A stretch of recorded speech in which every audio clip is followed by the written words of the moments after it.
신약성경 마태복음 18장 1절에서 6절의 말씀입니다.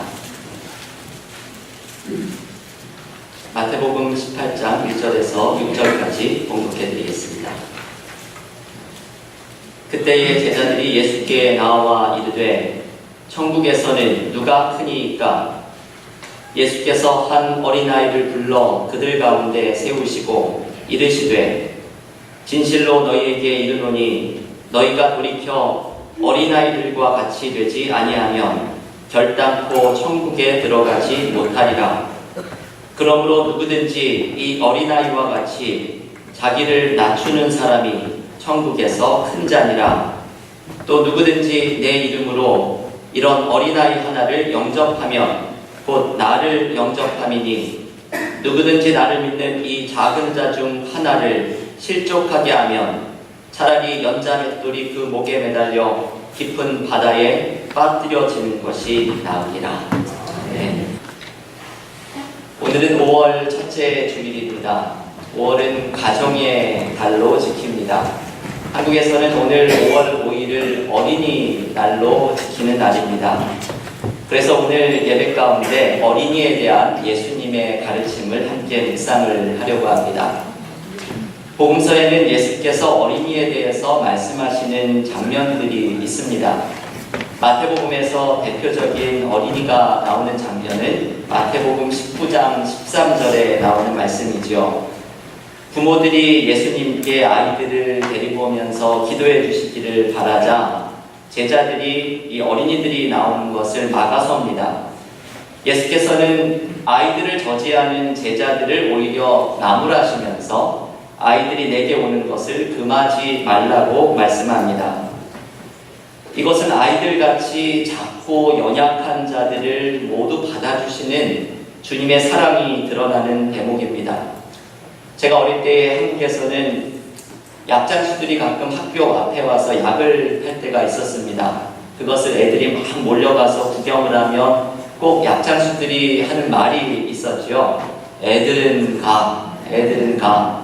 그럴 거면 왜 학교 앞에 와서 약을 하는지 모르겠습니다. 약장수들이 애들을 쫓아냈던 이유는 아무래도 아이들이 약을 살 능력이 없는, 경제적인 능력이 없는 사람들이었기 때문일 것입니다. 힘없고 연약한 아이들은 이렇게 사람들의 관시의 대상이 될 수 있습니다. 그런데 주님은 이런 힘없는 자들을 있는 그대로 다 오라 받아주시는 것이 주님의 모습입니다. 어린이와 관계된 또 다른 본문의 말씀이 오늘 우리가 묵상을 하는 마태복음 18장의 말씀입니다. 여기에서는 제자들 사이에서 천국에서 누가 크냐는 논쟁이 일어납니다.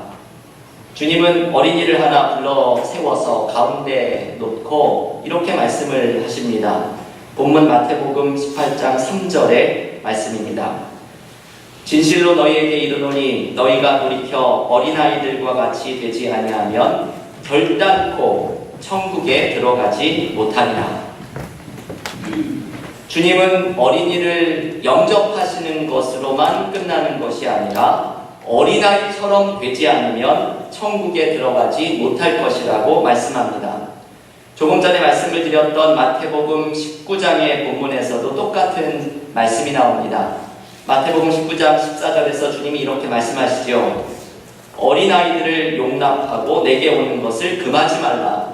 천국이 이런 사람의 것이니라 하시고, 주님은 어린아이를 영접하면서 이 어린아이와 같은 마음을 가지지 않으면 천국에 들어갈 수 없다고 말씀합니다.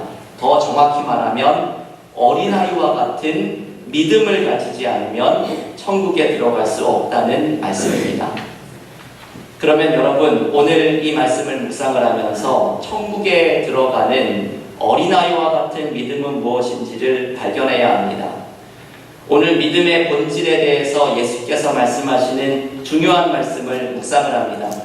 우리는 믿음이 무엇인지, 믿음이 어떤 특징을 가지고 있는지 궁금해할 때가 많이 있지만 오늘 예수께서 직접 믿음의 특징을 우리에게 알려주십니다.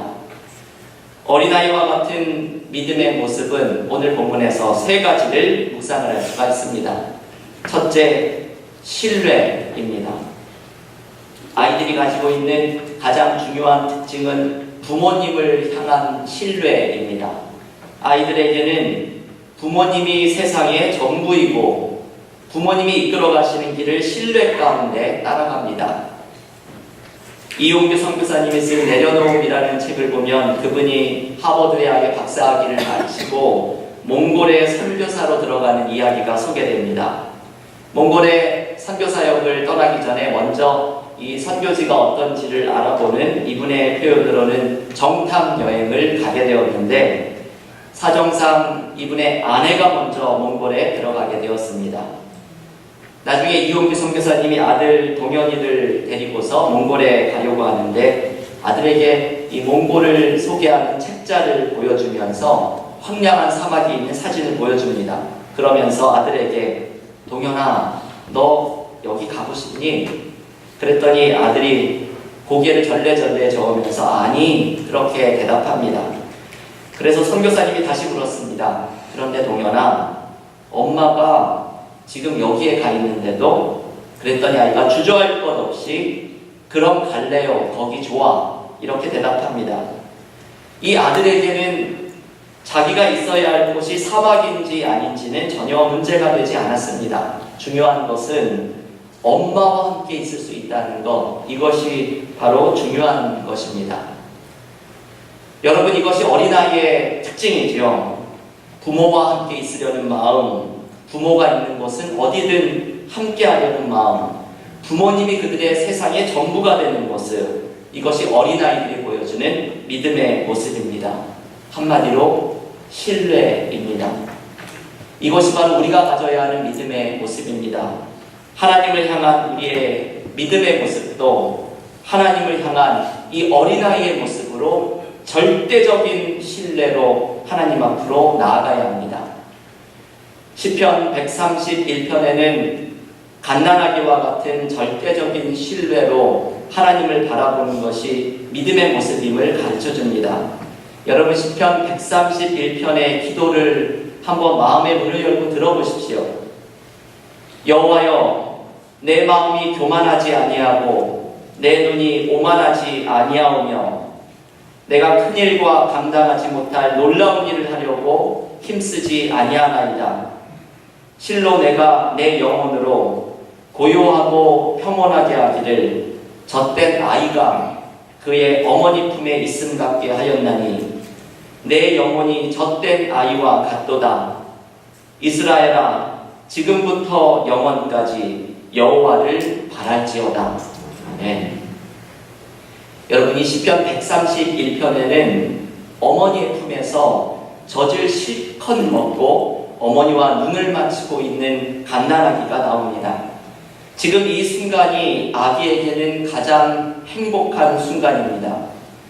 여러분, 마치 영화처럼 이 아기가 어머니의 품에 안겨있는 뒷모습으로 다양한 배경을 한번 넣어보십시오.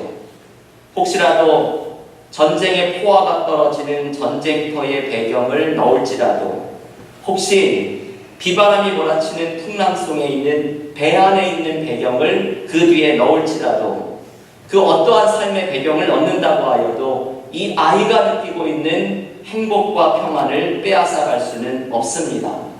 그 이유는 엄마의 품에 안겨서 젖을 실컷 먹은 아기가 엄마에게 눈을 맞추고 있기 때문입니다. 어떤 삶의 상황에 놓인다고 하여도 엄마에게 눈을 맞추고 있는 이 아이가 느끼는 행복과 평안을 앗아갈 수 있는 것은 없습니다. 그래서 시편 131편은 이렇게 끝납니다. 이스라엘아, 지금부터 영원까지 여호와를 바랄지어다. 아멘. 여호와를 바랄지어다. 여호와를 바란다는 것은 하나님께 눈을 맞추는 것입니다. 이 아기처럼 하나님을 의지하는 것입니다. 하나님께만 희망을 두는 것입니다. 희망은 그냥 생겨나는 것이 아닙니다. 내가 삶의 어떠한 상황에 놓일지라도 하나님께 눈을 맞추고 하나님을 신뢰하는 자에게는 희망이 빛나는 법입니다. 교회 여러분, 천국에 들어가는 어린아이의 믿음은 바로 이 신뢰입니다. 주님께 눈을 맞추고 주님이 나의 삶을 인도하는 것을 전적으로 신뢰하는 믿음의 교우들이 되시기를 기원합니다. 두 번째, 어린아이의 믿음의 특징은 겸손입니다. 오늘 본문에는 예수께서 어린아이의 믿음의 특징을 이렇게 말씀하시지요. 마태복음 18장 4절의 말씀입니다. 그러므로 누구든지 이 어린아이와 같이 자기를 낮추는 사람이 천국에서 큰 자니라. 예수께서는 어린이의 특징을 자기를 낮추는 사람이라고 말씀합니다. 오늘의 본문은 사실 천국에서 누가 크냐 이 논쟁으로부터 시작이 되었죠. 이 논쟁의 대답이 바로 이 말씀입니다. 어린이처럼 자기를 낮추는 사람이 천국에서 큰 자라는 말씀입니다. 자기를 낮추는 것이 바로 겸손입니다. 그런데 여러분, 성경을 읽어보면 성경에서는 이 겸손과 이에 반대되는 교만에 대해서 성경 나름대로의 특별한 시각을 보여줍니다. 교만의 의미를 가장 잘 설명하는 구절은 구약성경 신명기 8장 14절의 말씀입니다. 신명기 8장 14절 이렇게 말씀하지요. 내 마음이 교만하여 너희 하나님 여호와를 잊어버릴까 염려하노라. 성경이 말하는 교만은 바로 하나님을 잊어버리는 것입니다. 여러분, 이것을 생각을 해보면 교만의 특징이 여기에 있다는 것을 깨닫게 되죠. 교만은 하나님의 은혜를 잊어버리고 모든 것이 나의 능력인 것처럼 생각하며 살아가는 것입니다. 교만은 하나님이 우리를 불쌍히 여겨주셔서 살아가는 존재임을 잊어버리고 내가 무엇이든지 감당할 수 있는 존재라고 생각하며 살아가는 것입니다. 지난주에 설교에서 하늘과 연결된 사다리를 말씀드렸듯이 교만은 무엇인가? 내가 하늘의 사다리를 타고 내려온 하늘에 속한 존재인 줄을 잊어버리고 이제 땅의 현실에만 욕심을 내면서 살아가는 것입니다. 이 하나님을 잊어버리고 하나님의 은혜를 잊어버리고 살아가는 것이 바로 교만입니다. 그러면 겸손은 무엇입니까? 교만의 반대말인 겸손은 하나님을 잊지 않는 것입니다. 겸손은 나의 능력이 아니라 하나님의 은혜로 살아감을 잊지 않는 것입니다. 겸손은 내가 무엇을 감당할 수 있는 것이 아니라 나는 오직 하나님의 불쌍히 여겨주심을 의지하며 살아가는 존재임을 잊지 않는 것입니다. 겸손은 내가 비록 땅에 살아도 하늘에 속한 존재임을 잊지 않고 살아가는 것입니다. 하나님을 잊지 않고 그래서 하나님을 의지하며 살아가는 사람은 바로 어린이와 같은 겸손을 소유한 사람입니다. 김기석 목사님의 흔들리며 걷는 길이라는 책에서 한 시를 소개하는 대목을 읽고서 제가 많은 생각과 은혜를 받았습니다. 중국 당나라의 시인 가도가 쓴 소나무 아래에서 아이에게 묻다 라는 시를 소개합니다. 그 짧은 한 시는 이렇습니다. 소나무 아래에서 아이에게 물었더니 대답하기를 스승님은 약초캐러 가셨습니다. 이 산중에 계시기는 하지만 구름이 짙어서 계신 곳을 모릅니다. 여러분, 이 짧은 4줄밖에 안 되는 한 시인데 이것이 가도의 유명한 명시로 알려져 있습니다. 이 시를 소개하면서 김기성 목사님은 이렇게 말합니다. 구름이 아무리 짙으면 어떤가? 스승이 산중 어딘가에 있다는데 짙은 구름 속으로 들어가면서도 두렵지 않은 것은 스승께서 부재하는 현존으로 함께 계시기 때문이다. 여러분, 이 마지막 표현이 참 멋진 말씀입니다. 스승께서 부재하는 현존으로 함께 계시기 때문이다. 이 아이는 지금 스승이 비록 눈에 보이지 않아도 구름이 짙은 저 산중 어딘가에 약초를 캐고 계신 스승의 함께함을 믿고 있는 것입니다. 여러분, 하나님에 대한 우리의 믿음도 마찬가지입니다. 구름이 짙은 우리의 삶의 자리에서 하나님이 보이지 않을지라도 우리는 하나님께서 우리와 함께 하심을 의지하면서 나아가는 것입니다. 구름 속에 앞이 보이지 않는다고 하나님을 잊어버리고 엉뚱한 것을 의지하는 것이 아니라 하나님의 은혜를 잊어버리지 않고 겸손히 하나님을 의지하며 살아가는 것입니다. 하나님을 기억하는 이 겸손함이 바로 주님께서 우리에게 알려주시는 믿음입니다. 그리고 이 겸손이 우리를 하나님의 현존 속으로 안내하고 이끌어갑니다. 교회 여러분, 하나님을 잊지 마십시오. 비록 구름 속 첩첩산중으로 들어간다 할지라도 나를 불쌍히 여기실 하나님의 임재가 함께함을 잊지 마십시오. 하나님을 잊지 않는 겸손함이 우리를 하나님을 만나는 은혜의 자리로 인도해 갈 것입니다. 아멘. 마지막 세 번째, 어린아이와 같은 믿음의 모습은 약함입니다. 오늘 이 어린이의 특징이 바로 이것이죠. 주님은 오늘 본문 마태복음 18장 5절에서 어린아이 하나를 영접하면 나를 영접한 것 같다고 말씀하시는데, 그 이유는 이어지는 이 6절 말씀처럼 바로 이 어린아이가 작은 자이기 때문입니다. 주님은 작고 연약한 자에게 사랑을 베풀 때 주님을 느끼고 만나게 될 것이라고 말씀을 합니다. 어린아이는 바로 이 작고 연약한 자의 대표로 주님께서 말씀을 하십니다. 결국 어린아이가 보여주는 특징은 바로 이것이죠. 약함. 그리고 이 약함이 어린아이의 믿음의 특징이기도 합니다. 여러분, 왜 약함이 믿음의 특징이 됩니까? 왜 약함이 천국에 들어가는 조건입니까? 왜 약한 자가 오히려 천국에서 큰 자가 되는 것입니까? 그것은 믿음이란 나의 약함 속에서 하나님의 강함이 드러나는 것을 보는 것이기 때문입니다. 사도 바울은 이것을 경험하고서 고린도후서 12장 9절에서 이렇게 고백합니다. 나에게 하나님께서 이르시기를 내 은혜가 너에게 족하도다. 이는 내 능력이 약한 데서 온전하여짐이라 하신지라. 그러므로 도리어 크게 기뻐함으로 나의 여러 약한 것들에 대하여 자랑하리니 이는 그리스도의 능력이 내게 머물게 하려 함이니라. 아멘. 여러분, 바울은 약함 속에서 우리가 온전해진다고 고백을 합니다.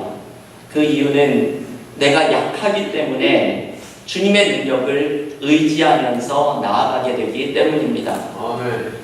어제 새벽기도 시간에 몽골의 김선래 선교사님께서 오셔서 말씀을 전해주시면서 신앙에서 선택의 중요성을 알려주셨습니다.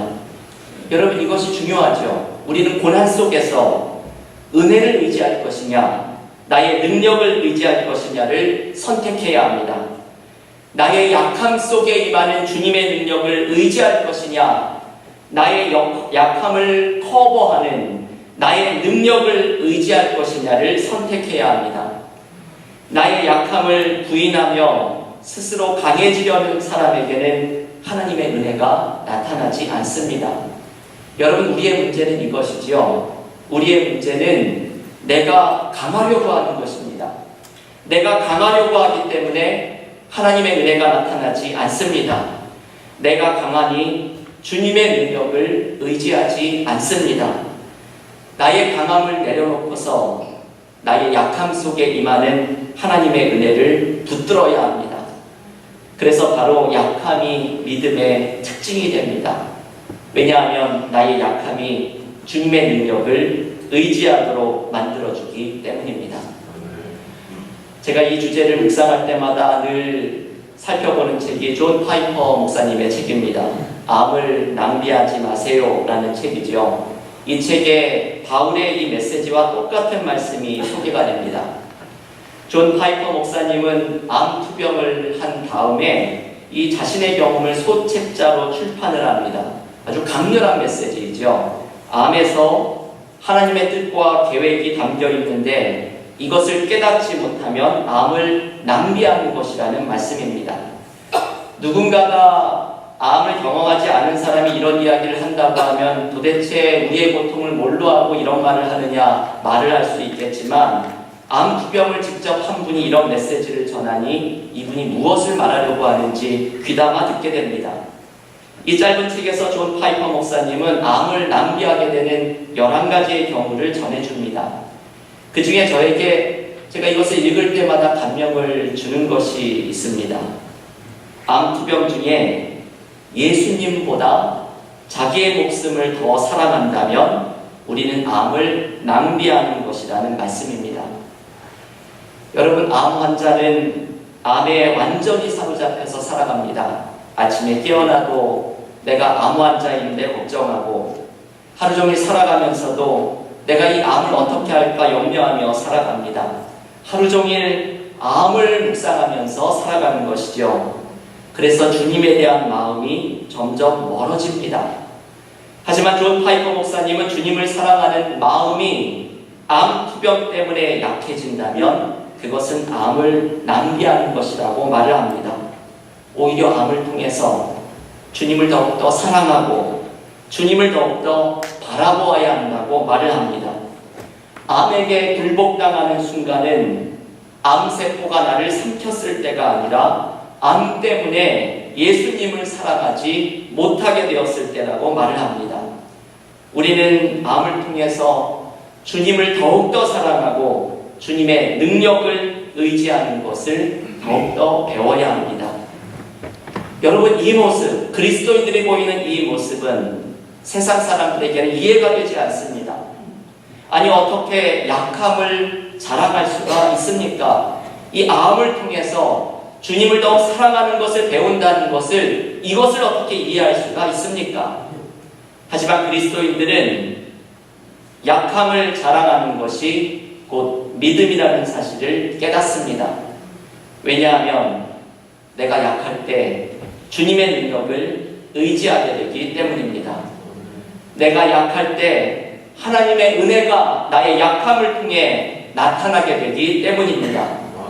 나의 약함 속에서 오히려 약한 자를 들어서 강한 자를 부끄럽게 하시는 하나님의 뒤집기가 나타남을 믿기 때문입니다. 교우 여러분, 이것이 바로 어린아이의 믿음입니다. 하나님을 전적으로 신뢰하고 하나님의 은혜를 겸손하게 의지하고 나의 약함 속에 하나님의 능력이 나타남을 기대하며 나아가는 것이 바로 믿음입니다. 오늘 주님께서 가르쳐 주시는 어린아이와 같은 믿음의 모습을 기억하면서 우리의 삶 속에서 신뢰와 겸손과 약함으로 하나님과 늘 동행하는 믿음의 삶이 되시기를 주님의 이름으로 간절히 축원합니다.